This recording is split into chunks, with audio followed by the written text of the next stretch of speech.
I'll remember you there beside the river shade where we kissed when you. Bridgie, how are you keeping? Keeping the bright side out, like the Pilltown girls. And yourself? Not the same as yourself, girl, nothing strange or comical. Don't mind you, the weather is starting to gather in me bones, and I do get wicked stiff in the mornings. But Paddy rubs a little drop of potato into me legs, and honest to God, it does me the power of good. Did you hear about the birds falling dead out of the sky above in his Sheenagh? Yeah, Paddy mentioned something that, you know, he thinks it's a sign from the Almighty about the state of the world. Begor, you know, he might be right. Any news from the boys? We had a letter from Jack, but we haven't read it yet. You know, you think we'd be used to it by now. But every time I have to stop myself from throwing myself at him and tearing the hair out of him. Oh, never mind that bunch. Only for the constable is there to look after us. They'd surely attack us. Oh, we have to be careful now, Mary. Or pretending civil war. And people might hurt each other. Get yourself a large bottle there now, girl, and sit yourself down. Never mind that ignorant Bob. God, you can't push a large bottle to settle the down. Crowd outside the post office at the hard crossways in me. One old biddy, she tried to tear the shawl off of me, and the other one was pulling at me hair. Well, thank God the constable was there, and he sorted it out. The language out of them.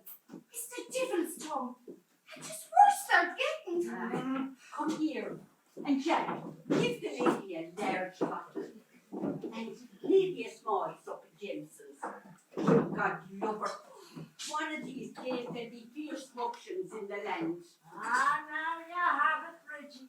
They can't bear the thought that we have our own few Bob. Yeah.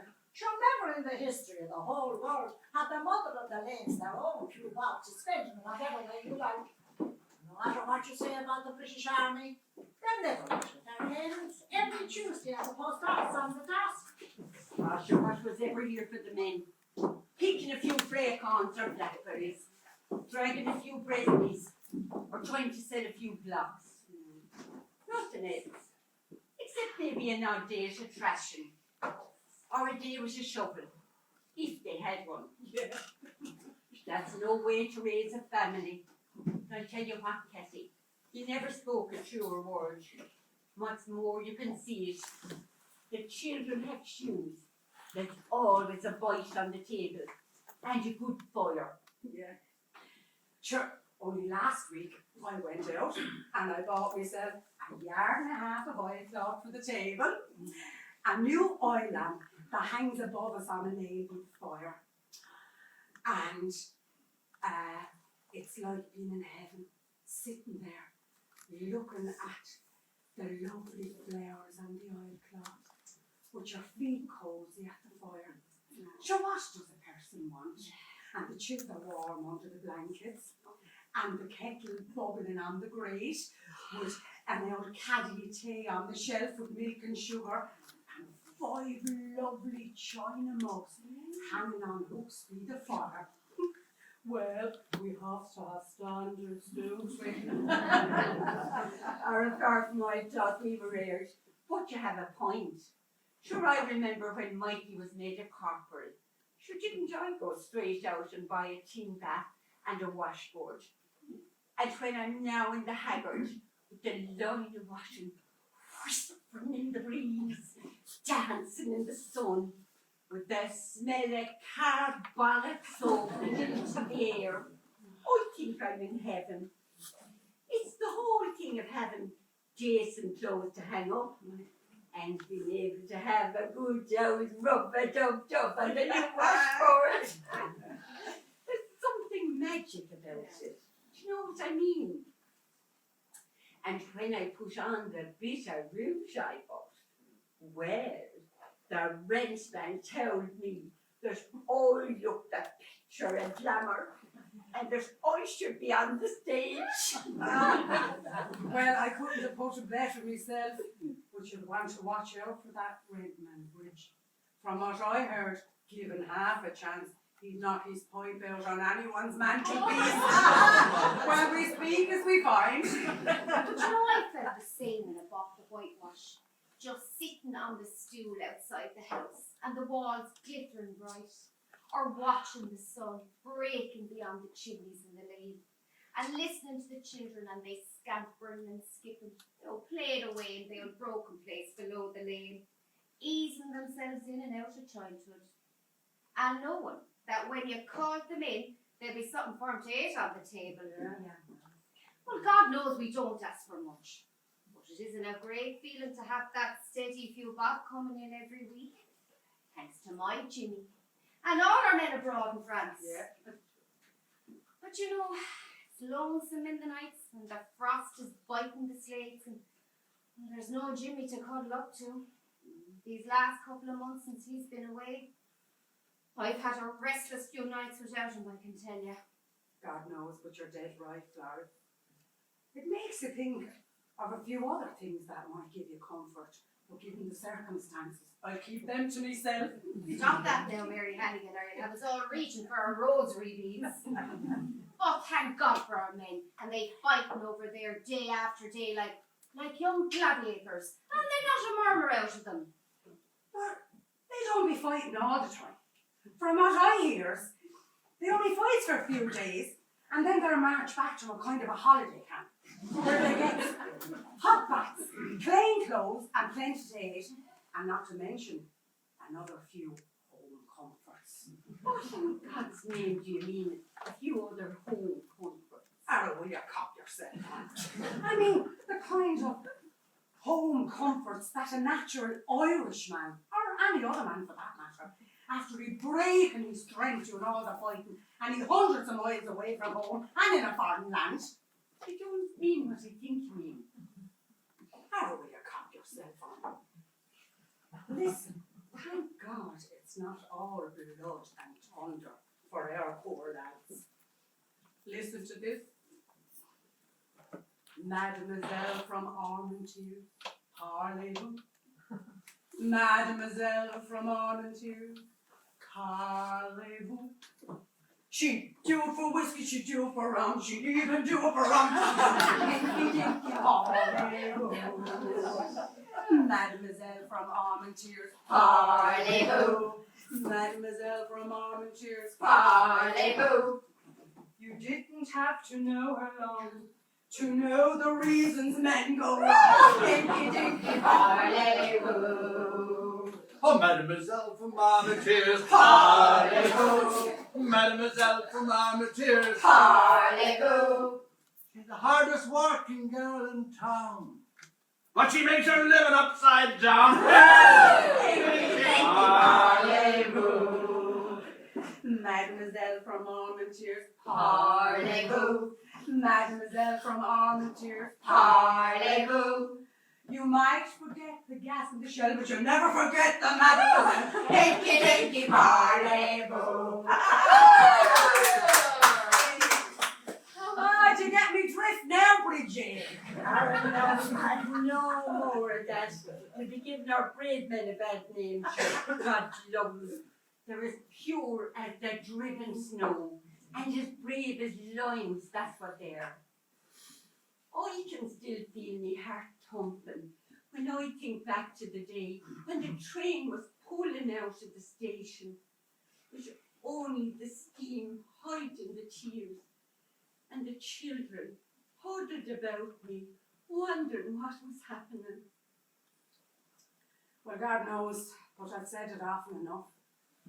But I'll never forget the time my Willie was sitting there looking at the black grate, and the children sitting on the forum with near a sock or a shoe between them, and we all anguished for a bite to eat, when the big brass band passed the top of the lane.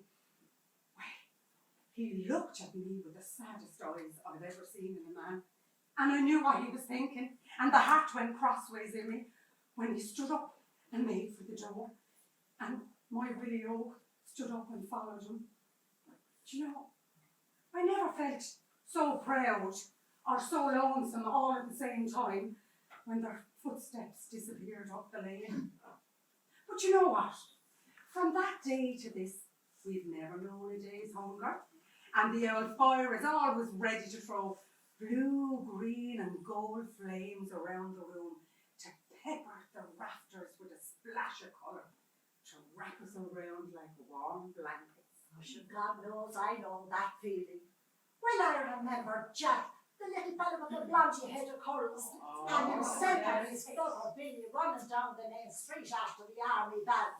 And the big sergeant major with a big stick moustache on him, and he's strutting and stretching out in front of me. Oh, should you know something?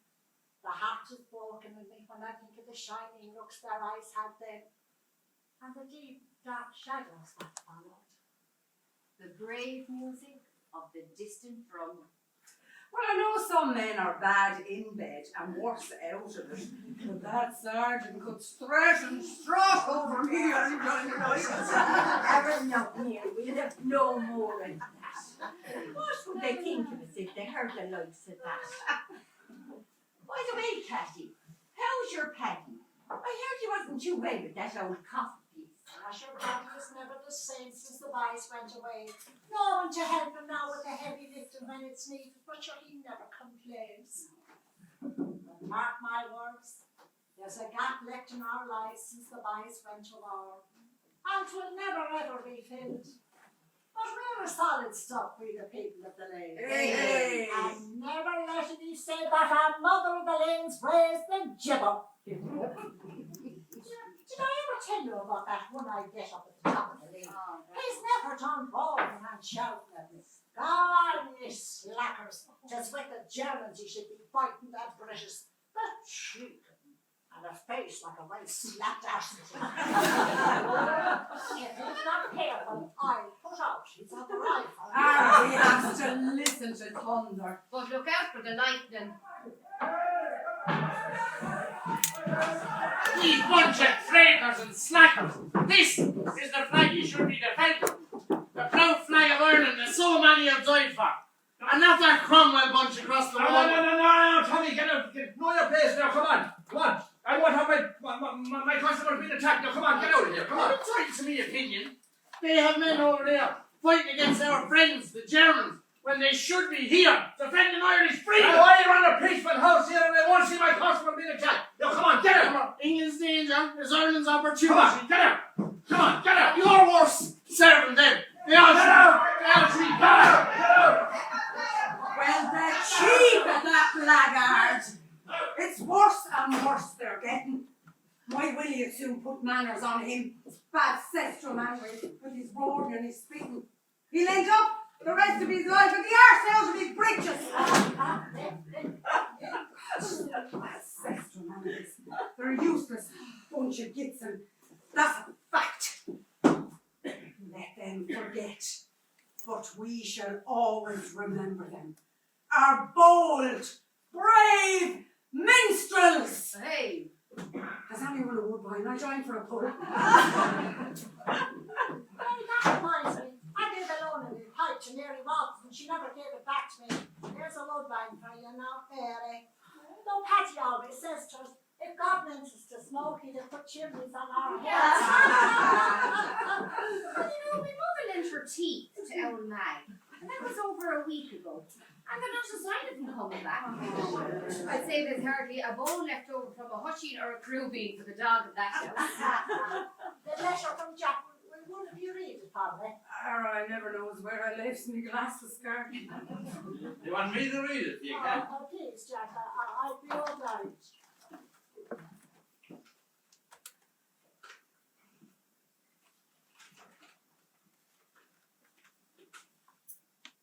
Dwyer, 1915.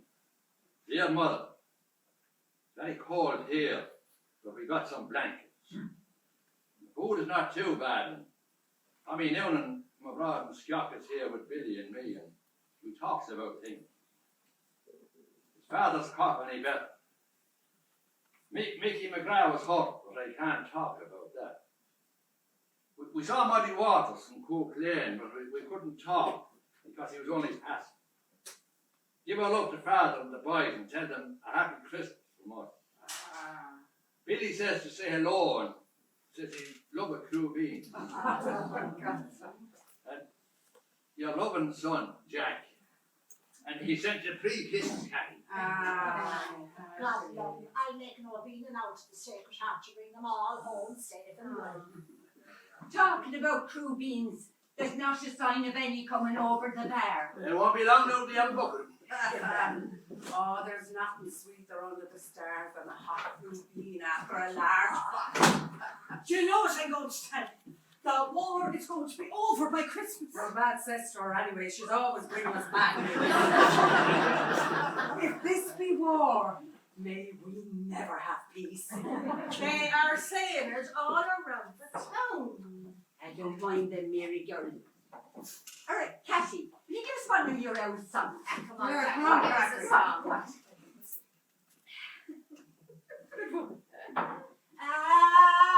husband is in Sri Lanka. I wonder if he's dead. I wonder does he know he has a child with a foxy head. So right away, so right away, so right away, Salonica, right away, me soldier boy. They bring us up to Blarney, they lays us on the grass. They put us in the family way and lays us on our ass. So right away, so right away, so right away, Salonica, right away, me soldier boy. They bring us out to Mortal and makes us walk around. And when our skirts are in the air, they throw us on the ground. So right away, so right away, so right away, Salonica, right away, me soldier boy. And when the war is over, what will the slackers do? They'll all be round the soldiers for a load of a mob or two. So right away, so right away, so right away, Salonica, right away, me soldier boy.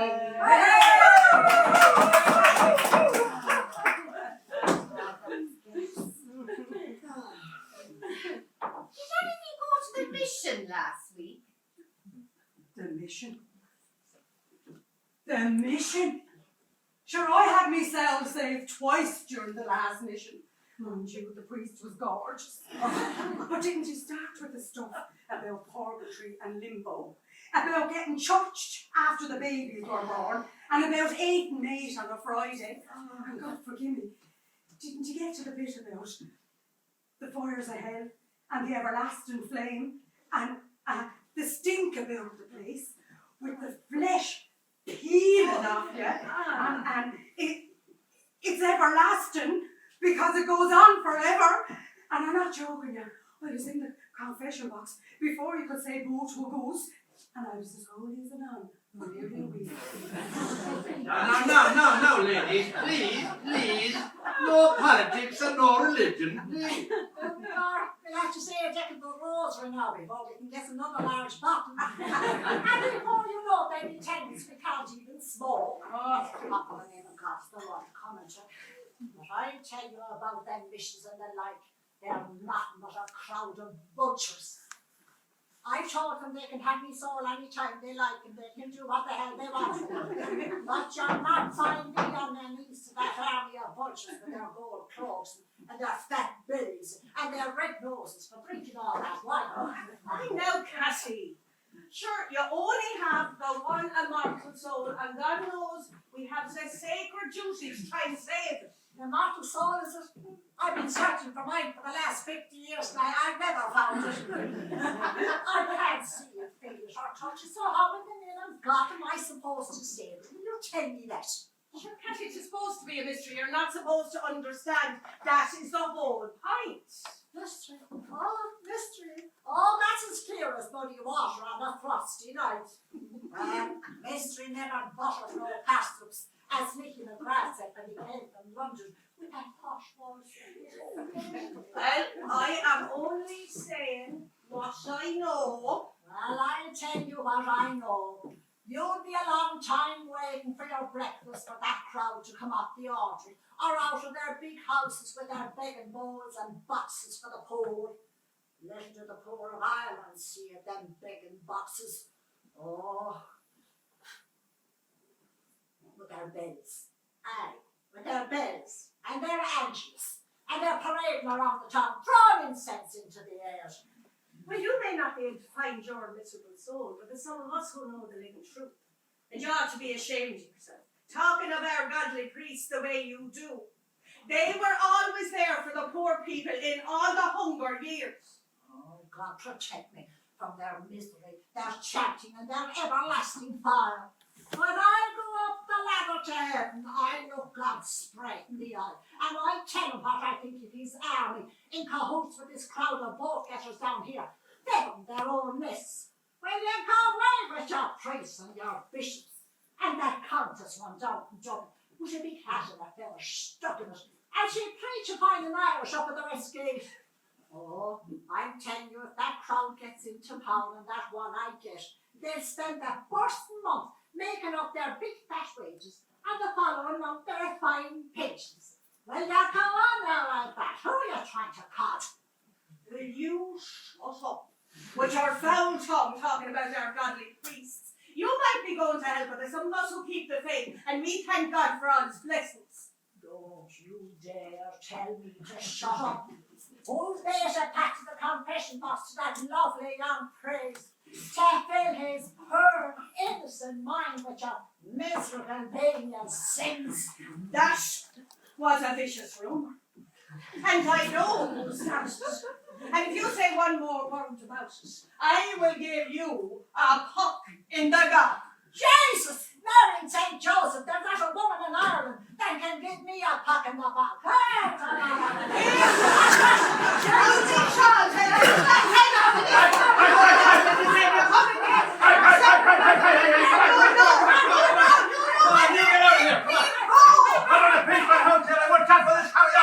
Take your hands off that girl. She's by first coffin.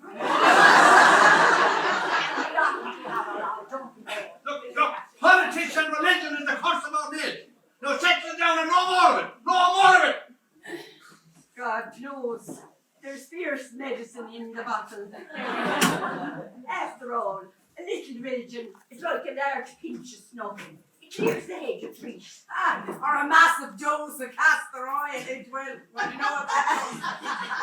God protect us from that crowd. The people of the lanes will always be people of the lanes. And there'll be no big mansions for us in that brave new world. And if that crowd of mealers and bead rattlers are in heaven rattling around, well, let them fly to that chicken for all I care. But you'll not find me in there. Oh, really? Shall you enjoy the truth? No, ladies, please. No politics and no religion, please. Ara, give the devil his due. Pray hard. Take us up the Jameson every now and again. That's what I say. You know, when Mikey and I got married, didn't his poor mother, God rest her soul, give us a picture of the Sacred Heart with the little red lamp under it? That little light has been burning bright and rosy, right up to this day. When Mikey was going away, he begged me never to let that little light go out. He said it would be a beacon that would bring him down the lane one dark night to find us all snug in bed as warm as toast. You know, when I'm lying in bed of a night with the children all snuggled up around me, it sends a rosy glow all over us, while I say a quiet decade of the rosary to the Blessed Virgin. And you know, I can almost often feel that rising out the door, and my lovely Mikey comes shyly into the room. Well, that little light keeps it dream alive. And I can always feel that warm, soft, rosy glow inside me. God, he must think I'm away with the fairy. You're correct. But I wouldn't change that feeling for all the tea and china. And that's a fact. You know, listening to you there, Bridget, brings all the low sweets back. Sometimes when we used to listen to that crowd out in the street, they spouting about the good Germans, but they can never know the lovely feelings that we feel when we think of the day when the fight will be over and our brave boys will come marching down the lanes into our arms and back into our lives. We know that lonesomeness is filled with love and hope for a better life to come. We never let that light of love go out. We keep it burning brightly. Like your little red lamp, Bridget. May God and his blessed mother bring all our men and our boys safely home.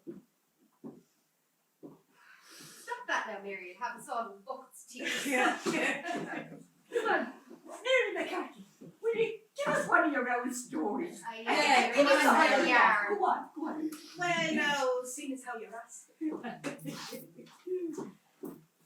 A man went into confession one day, and the priest, after scrutinising him through the grave, said, "I've never seen you before. Are you a stranger in the town?" "I am," said the man. "I'm at the circus in the town at the moment." "The circus," said the priest. "You know I've never been to the circus. What do you do in the circus?" "Well," said the man, "I am an acrobat." "An acrobat," said the priest. "I have never seen an acrobat. What exactly do you do?" Then said the man, "Very hard to explain, you'd really have to see it." "Right," said the priest. "Step out there now in front of the box and give me a demonstration." Well, Molly McGrath, our friends were needed in front of the box, waiting to go to confession, when the man stepped out of the box right in front of him and gave a couple of forward and a couple of backward flips. "Oh," said Molly, "I think I'll give confession and miss tonight." "Now, Molly," said her friend, "why would you miss confession and the mission coming next week?" And said Molly, "Did you not see what he's given out for penance?" "And me with no drawers on."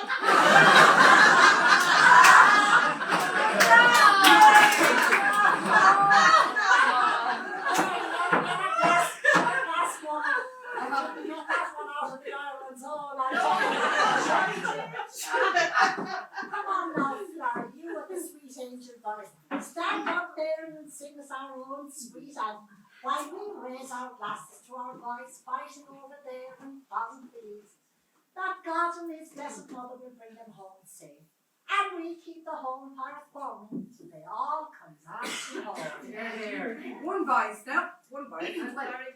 God knows the voice isn't what it used to be, but I'll give it a go. Up to mighty London went an Irishman one day. As the streets were paved with gold, sure everyone was gay, singing songs of Piccadilly, Strand and Leicester Square, till Paddy got excited and he shouted to them there.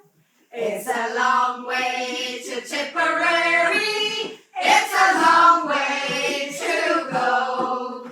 It's a long way to Tipperary, to the sweetest girl I know.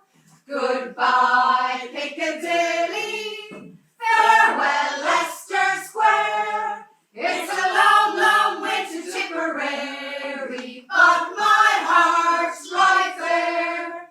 Paddy wrote a letter to his Irish Molly-o, saying if you don't receive it, write and let me know. If I make mistakes in spelling, Molly dear, says he, remember it's the pen that's bad, don't lay the blame on me. It's a long way to Tipperary. It's a long way to go. It's a long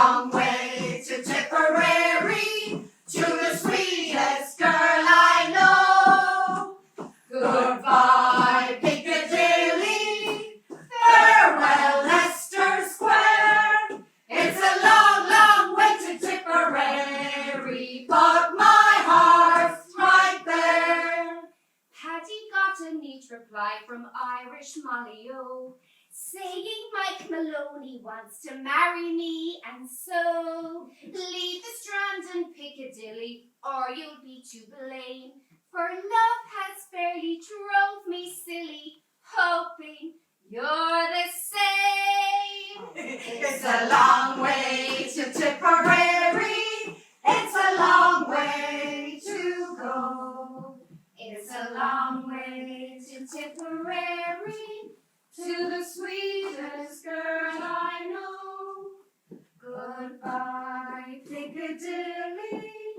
Farewell, Leicester Square. It's a long, long way to Tipperary, but my heart's right there. God, every time I hear that, it brings a lump to my throat. Oh, God be good to our lads. Friends, I'm going to tell you something now. I went to see Dr. Whalen or Dr. Phelan. Is it whaling now or is it feeling? Because it's whaling me day and feeling me night. Dr. Phelan! And he told me I'm to tell my Jimmy that he's going to be a father.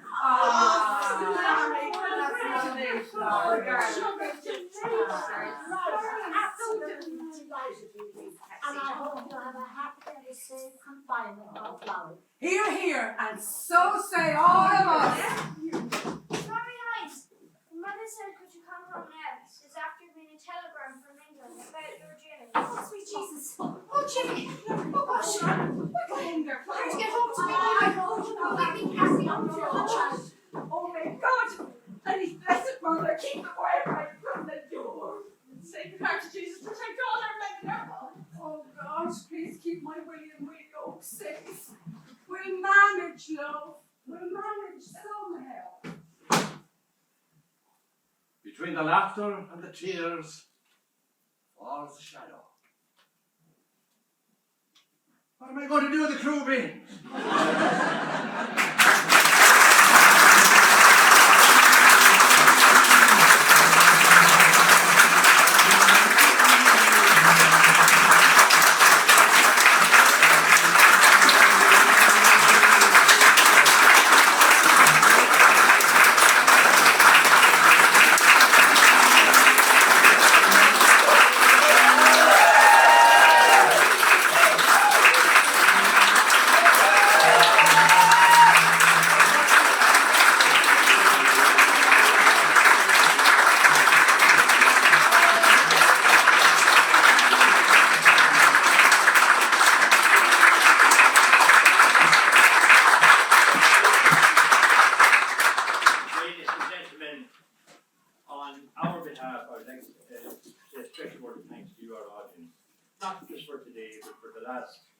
In 1974, when we bought this place, they kept supporting us, and we depend absolutely on their support.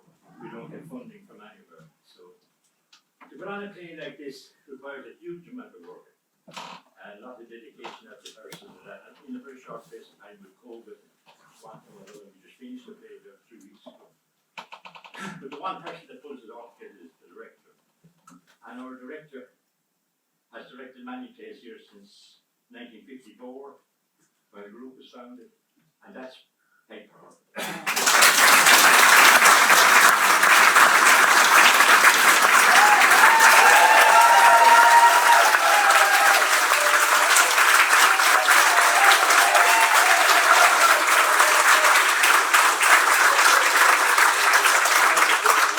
Director, who again has directed many plays here, Roseanne Glascott.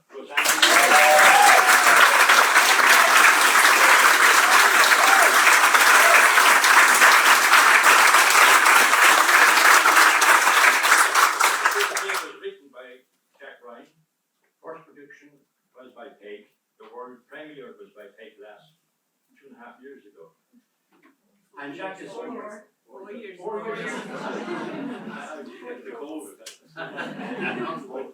Jack is so proud of the group, the play, the directors. He has sent over a little gift backstage with. Okay.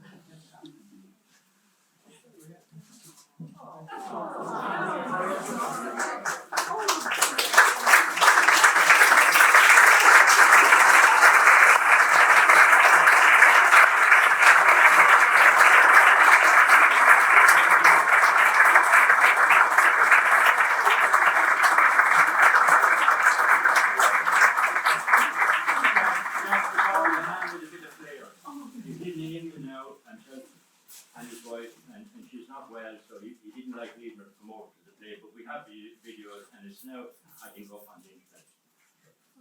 And he didn't forget the gentleman either.